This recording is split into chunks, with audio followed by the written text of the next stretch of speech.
بسم اللہ الرحمن الرحیم۔ حضرت عبداللہ بن عمر رضی اللہ تعالیٰ عنہ ارشاد فرماتے ہیں کہ اسلام کی بنیاد 5 چیزوں پر ہے۔ نمبر 1 کہ اللہ کے علاوہ کوئی معبود نہیں، محمد اللہ کے رسول اور اللہ کے بندے ہیں۔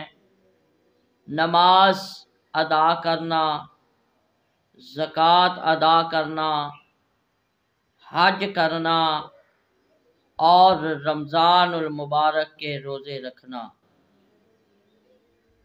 اس کے علاوہ رمضان المبارک کی فضیلت کو دیکھا جائے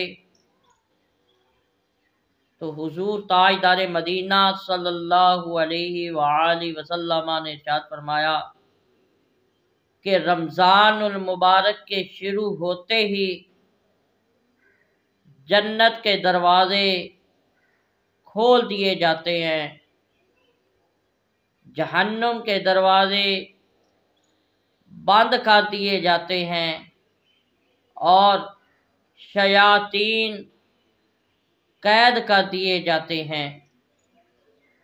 حضور تاجدار مدینہ صلی اللہ علیہ وآلہ وسلم نے ارشاد فرمایا کہ جب رمضان المبارک آتا ہے تو اگر کوئی بندہ رمضان المبارک کے اندر عمرہ کرتا ہے تو اس عمرہ کرنے والے کو ایک حج کا ثواب عطا کیا جاتا ہے۔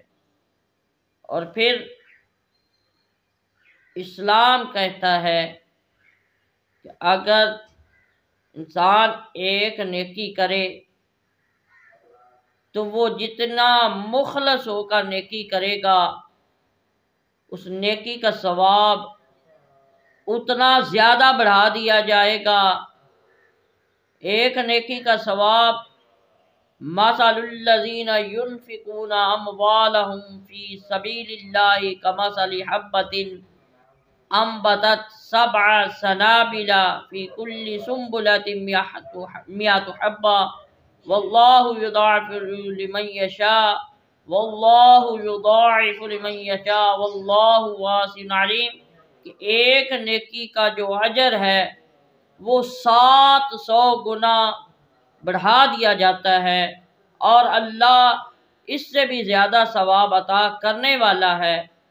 لیکن اگر روزے کو دیکھا جائے تو حضور نے فرمایا کہ اللہ رب العزت فرماتا ہے کہ روزہ میرے لیے ہے اور میں ہی روزے کی جزا دوں گا۔